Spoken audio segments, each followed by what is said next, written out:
Paul Bernardo and Karla Homolka. In 1987, Paul Bernardo and Karla Homolka met for the first time. Their subsequent relationship would prove to be one of the most terrifying cases of serial murder in the history of Canadian true crime. Already a rapist when they met, Paul Bernardo would involve his wife in his many crimes, to which she was an enthusiastic participant, and included the murder, rape and death of her own sister, and the heinous murders of 2 schoolgirls. Known as the Ken and Barbie Killers, the story of Paul Bernardo and Karla Homolka is a curious case of sex, murder and justice. Paul Bernardo and Karla Homolka. The Christmas Eve murder. On December 23, 1990, Paul Bernardo went to the home of his fiancée, Karla Homolka, where a Christmas party was being held at the Homolka household. After family, which included Karla's parents, and her sisters Lori and 15-year-old Tammy, Paul brought along his new camcorder, which he used to record the family and their Christmas decorations. After the family had food and drink, most retired to bed, leaving Karla, Paul and Tammy downstairs. Unbeknown to Tammy Homolka, Paul Bernardo had developed an interest with the teenager that bordered on an obsession. He planned that night, in full agreement with Karla, to take Tammy's virginity, without her consent.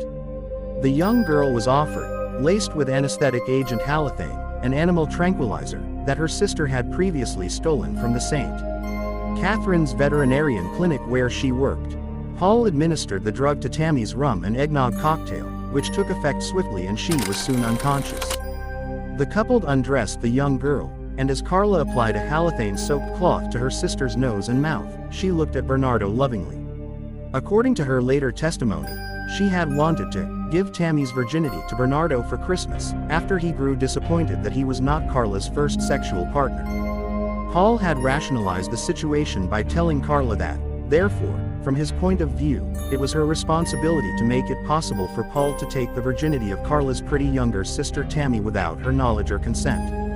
For some unfathomable reason, Karla accepted this logic. She had even agreed to videotaping the act, after Paul explained that it would be a way to remember important events. She held the camcorder as her fiancé raped her younger sister. Once Bernardo had finished, he ordered Karla to make sexual advances on her sister. As she was about to comply, Tammy Homolka began to convulse as she started to vomit the food she had eaten. Karla immediately did what she had been taught in the veterinary clinic, and held her sister upside down to try to clear her throat. At some point, Tammy Homolka choked to death on her own vomit. All attempts to revive her failed, and they grew increasingly panicked.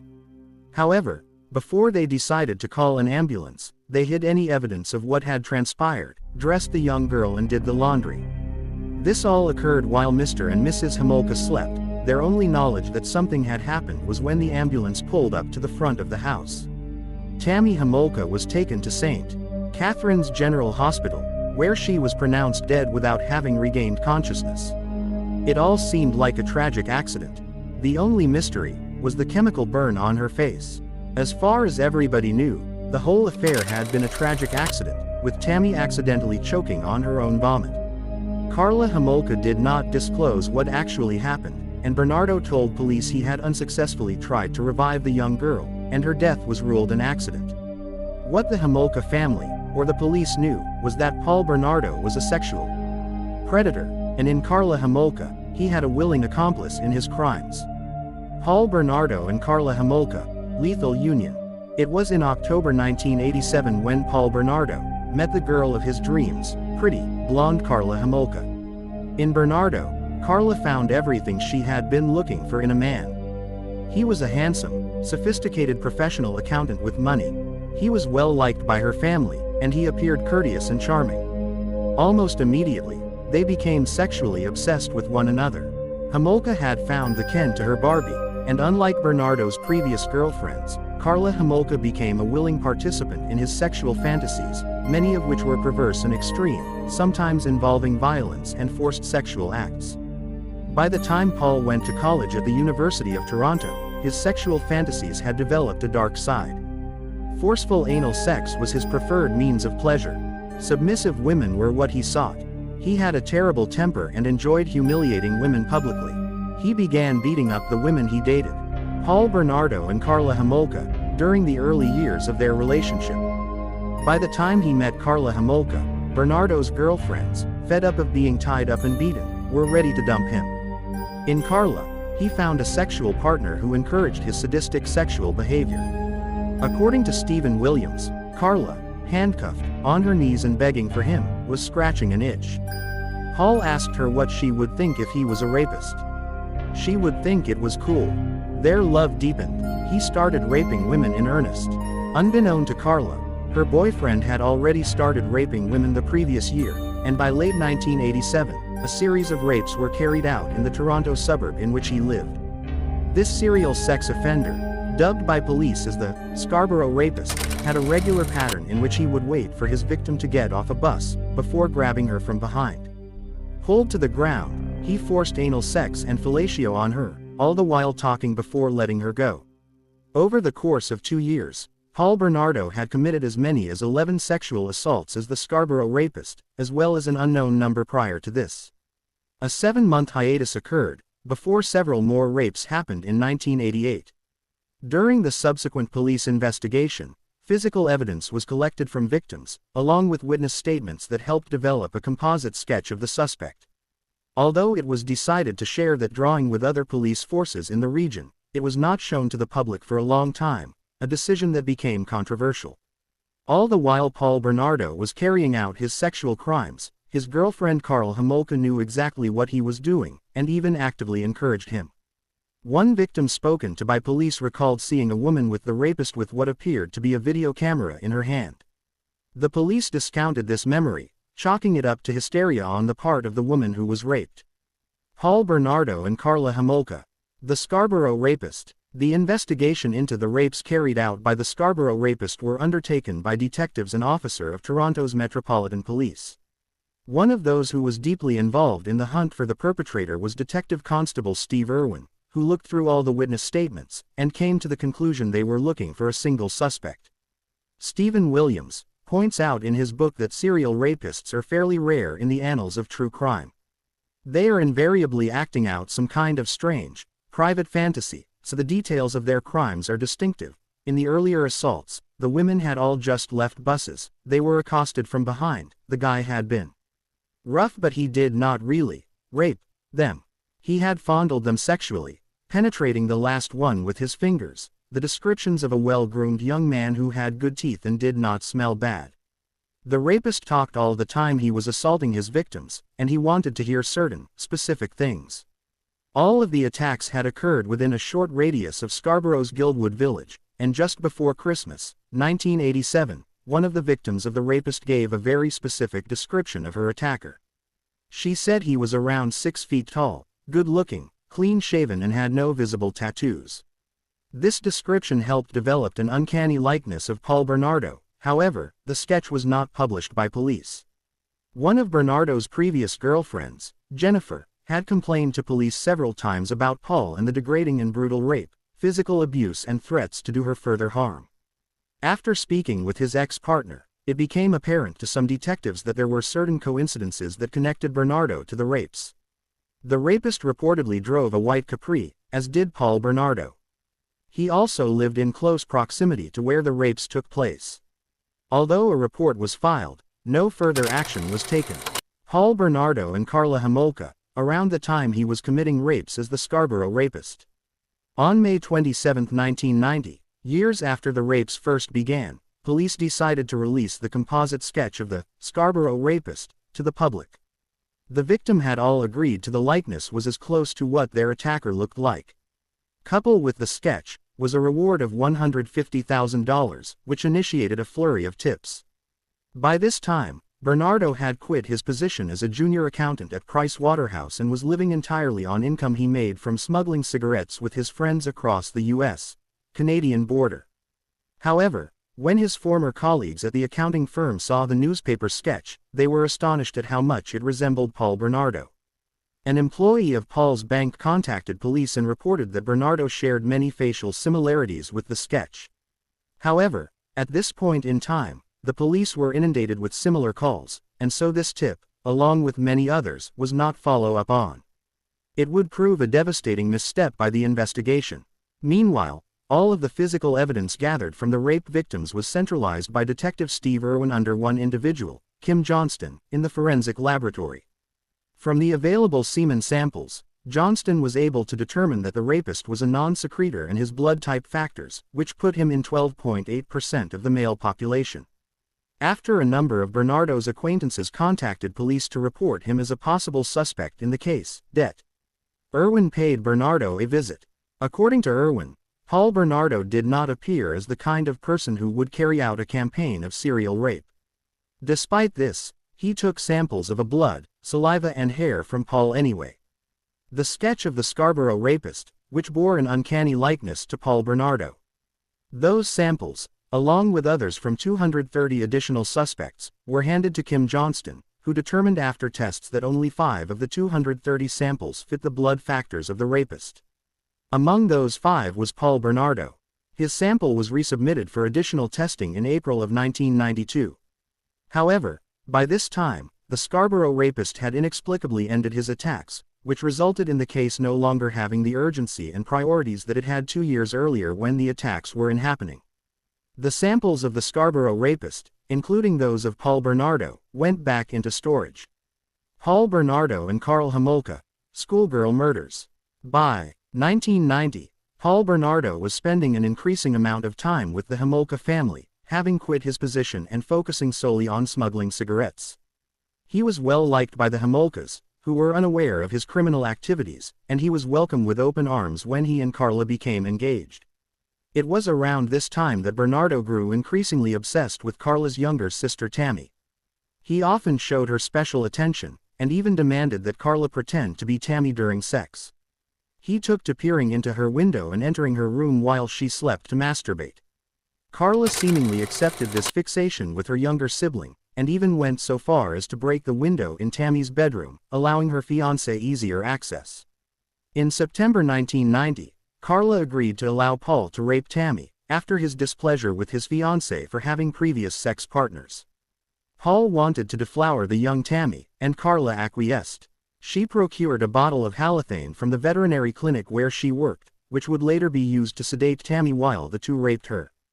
Bernardo would later testify at trial that Karla used the drug to lace spaghetti sauce with crushed Valium she had stolen from her employer at an animal clinic. She then served this to her sister, who soon lost consciousness once the drug took effect. Bernardo then raped Tammy while Karla watched. After 1 minute had passed, Tammy suddenly regained consciousness. Paul Bernardo demanded Karla help him sedate Tammy for longer next time, so he could enjoy more time with the teenager. 6 months before their 1991 wedding, Karla stole the anesthetic agent halothane from the clinic. She had really thought this thing with Tammy through, said Stephen Williams, who wrote the book Unknown Darkness about the couple's crimes. After all, she did not want to kill her own sister, she just wanted to knock her out and give her to Paul for Christmas.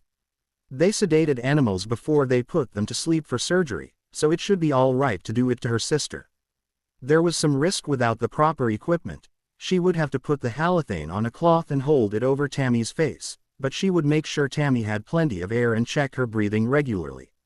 On December 23, 1990, Karla and Bernardo administered sleeping pills to 15-year-old Tammy, who lost consciousness. The couple soon lost control of the situation as Tammy Homolka began to choke on her own vomit, leading to her death. Despite the loss of a family member, Paul Bernardo told Karla that with Tammy gone, he needed a replacement. Paul Bernardo and Karla Homolka. The wedding gift. Shortly after Tammy Homolka's funeral, her parents left town and her sister Lori visited grandparents in Mississauga, leaving the family home empty. According to author Stephen Williams, Bernardo abducted a girl during the weekend of January 12, 1991, and took her to the Homolka house. There he raped her while Karla watched, and dropped her off on a deserted road near Lake Gibson. Bernardo and Homolka referred to this rape victims as January Girl. On April 6, 1991, at around 5:30 a.m., Bernardo encountered a 14-year-old girl off the street. The girl, who was training to be a coxswain for a local rowing team, remembered being distracted by a blonde woman who waved at her from her car, enabling Bernardo to drag her into the shrubbery near the rowing club. This allowed Bernardo to come behind the girl and drag her into the shrubbery near the rowing club. She was subjected to a brutal sexual assault, during which Bernardo forced her to remove her clothes. Afterwards, He made her wait 5 minutes for him to escape the scene. Unbeknown to police, the Scarborough Rapist had struck again. Meanwhile, Karla Homolka had become obsessed with keeping her soon-to-be husband happy, and she was willing to go to any lengths to ensure it. Her greatest fear was that he would look elsewhere, and so whenever he became bored or distracted, she would either do something wild to excite him, or find someone who could entertain him. Paul continually berated Karla that Tammy was no longer available to him for his sexual pleasure and blamed her for causing her death. In desperation, Karla searched for a replacement for Tammy, someone young and with her virginity intact. There was a person who Karla thought perfect as a gift for her fiancé. A young girl Karla met some 2 years previously at a pet store, and who remained unnamed due to her age, but has referred to as Jane in literature about the case, looked very similar to Karla's dead sister, Tammy. Jane would be Karla's wedding gift to Paul. Jane was in awe of Karla, who she idolized as a beautiful, sophisticated role model. When invited to their new rented home at 57 Bayview, she gratefully accepted the opportunity. The first evening, June 7, 1991, Karla took Jane to dinner and spent hours talking to her and plying her with sweet alcoholic drinks that had been secretly laced with halcyon tablets. Eventually, Jane passed out and Karla called Paul over to receive his surprise gift. When he saw Jane sleeping, Bernardo was delighted how much she resembled Tammy Homolka. However, he showed concern that Karla had used the same drug that killed Tammy. Karla assured him that this time she would be in control of the situation. Together they undressed Jane, and Paul videotaped Karla as she made sexual overtures to the sleeping girl. Paul took over, taking the sleeping girl's virginity, all of which was captured of videotape. Then, he moved on to his favorite sexual activity, brutal anal sex. Fortunately for his victim, she was so heavily drugged that she did not wake up during the depraved and degrading ordeal. Once he had finished, Paul left Karla to clean the blood off their 15-year-old victim, and Jane was put up to bed for the night. The next morning, feeling unwell and wondering why she was so sore, Jane met Paul, for what she thought was the first time.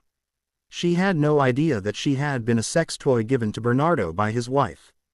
Despite his gratitude towards Karla for arranging Jane as a gift, and despite the fact that he was continually amazed at the lengths to which she was prepared to go to please him, he was having second thoughts about marrying her. In his mind, Karla was getting old, having already passed her 21st birthday, and she was long past the virgin for which he lusted. Despite these concerns, Paul went through with the wedding and they got married in a huge, lavish wedding. Their wedding was going to be perfect, said Stephen Williams. The historic church in Niagara-on-the-Lake with the white horses and the carriage, champagne, a sit-down dinner for 150 guests with veal stuffed pheasant at Queen's Landing, no expense spared. Paul Bernardo and Karla Homolka on their wedding day, an occasion that was heavily controlled by the domineering groom. Karla was allowed little influence in the planning of her wedding to Paul, with him carefully controlling every minute detail, from Karla's hairstyle to the $2,000 wedding dress, to the menu and the inclusion of love, honor and obey in her wedding vow. He would not allow the minister to pronounce them husband and wife, insisting it had to be man and wife. If it was to be a grand wedding, then people could be expected to donate money and gifts on a similarly grand scale, said Scott Burnside and Alan Cairns in their book Deadly Innocence. Paul viewed the entire process as a great business opportunity. If I spend $50 a plate, I expect to get $100 a person, the junior accountant proclaimed. He told them he'd set a goal of realizing $50,000 from the wedding. The newly married couple honeymooned in Hawaii in the summer of 1991. A newspaper clipping, found years later during a search of Bernardo's house, described a rape that occurred in Hawaii during their stay. The modus operandi of the rapist fit with Bernardo's, and he is strongly suspected of perpetrating the crime, however he was never prosecuted. Paul Bernardo and Karla Homolka, schoolgirl murders. The murder of Leslie Mahaffy. Shortly after their wedding, Paul and Karla moved into their home on Bayview in St. Catharines. Bernardo was still smuggling cigarettes, and would often go out late at night to steal license plates to disguise his frequent visits across the American-Canadian line. It was one such nocturnal venture that brought him into contact with his first murder victim. Early in the morning of June 15, 1991, Bernardo was driving through Burlington in search of license plates, when he came across 14-year-old Leslie Mahaffy. The teenager had been encountered Bernardo as he left his car, telling her he wanted to break into a neighbor's house. Bernardo later said Mahaffy seemed unfazed by his admission, and asked if he had any cigarettes.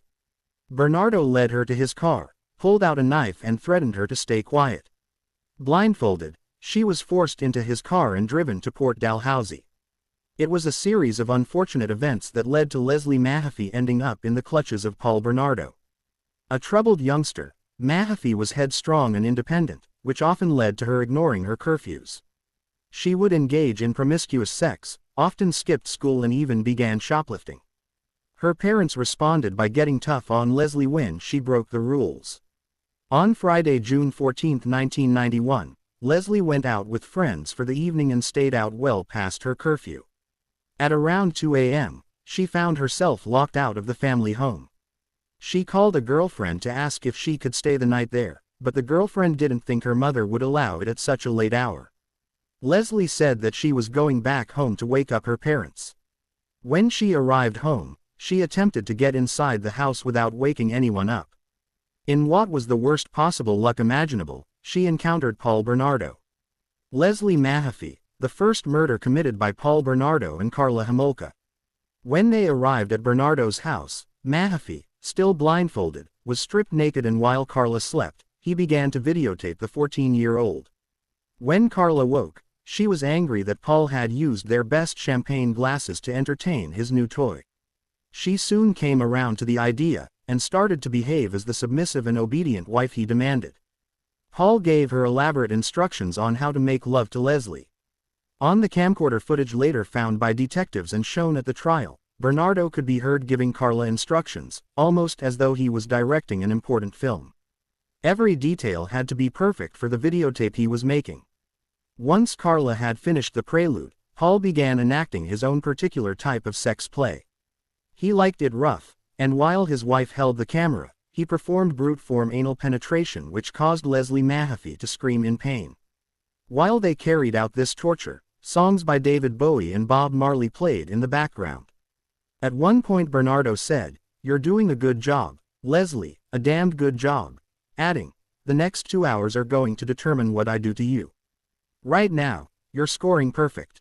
On another segment of tape played at Bernardo's trial, the assault escalated.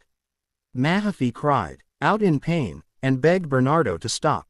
At one point, Mahaffy told Bernardo that her blindfold appeared to be slipping.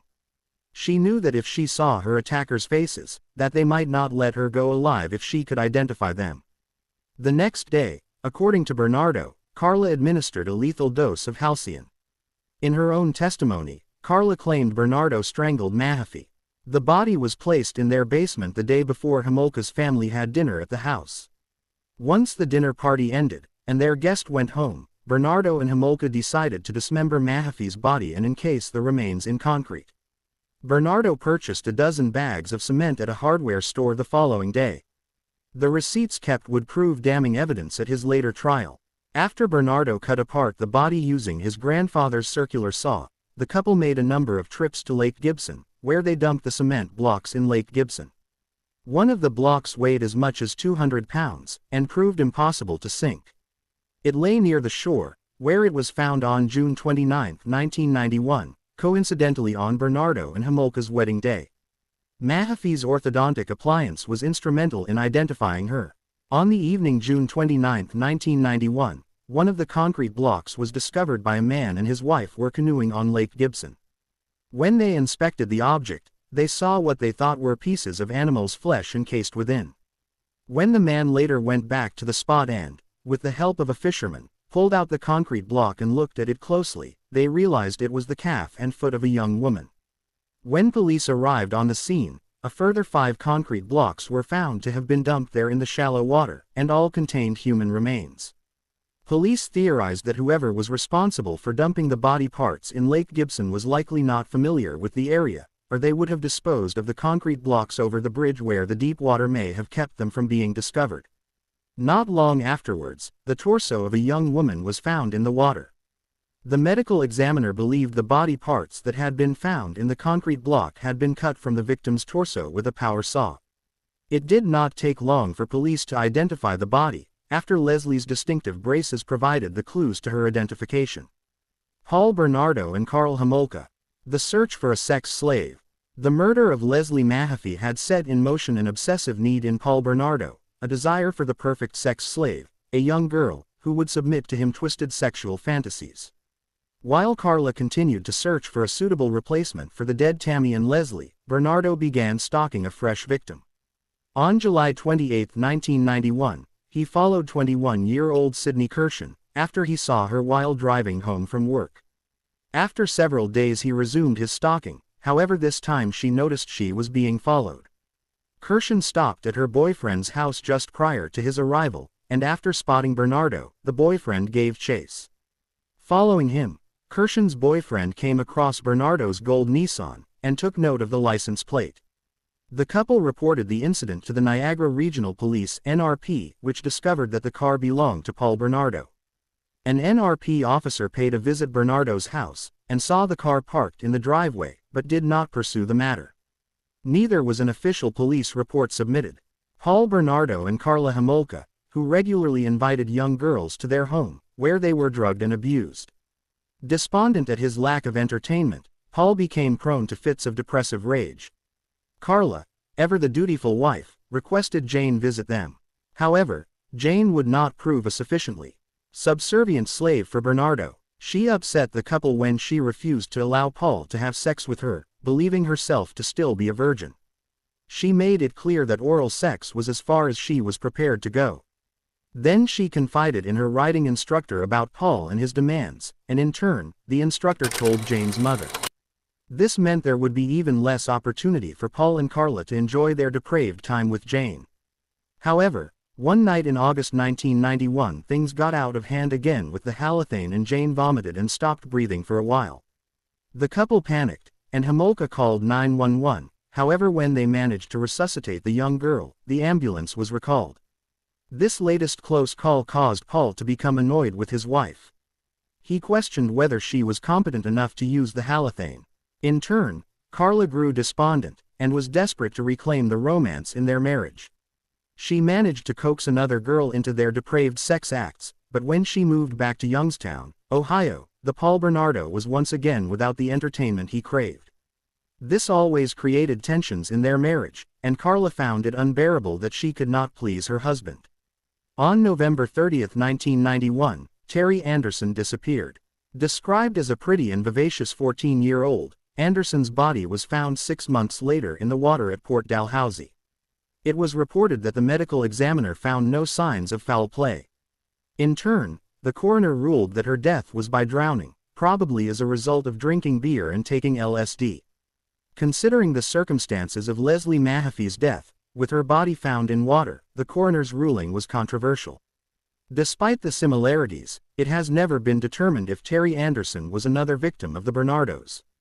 Paul continued to stalk young women, and in early 1992, they came across a new victim. Paul Bernardo and Karla Homolka, schoolgirl murders. The murder of Kristen French. On April 16, 1992, Paul spotted an attractive teenager named Kristen French in a church parking lot. Karla was instructed to lure the pretty girl over to their car on the pretense of asking directions, and when the girl stood by the car looking at a map Karla was holding, Paul came up behind and forced her at knife point into the backseat. There were seemingly no witnesses to the abduction, and French was taken back to their home. However, this time their victim was not blindfolded. She had clearly seen them, knew where they lived and had even seen their dog. From the beginning, Bernardo and Homolka knew that she would have to die. They decided to keep their intentions from Kristen, in particular because she was bigger than Karla was and fairly strong despite her youth. Kristen was a smart girl, and so when she did figure out what they were planning, she did everything she could to cooperate with their depraved, outrageous and humiliating demands. Believing that cooperation was her best chance for survival, however the ordeal became worse and worse. The more she cooperated, the more sadistic Paul became towards her. In his book, Stephen Williams recounts some of the interactions between Paul and Kristen from the videotapes.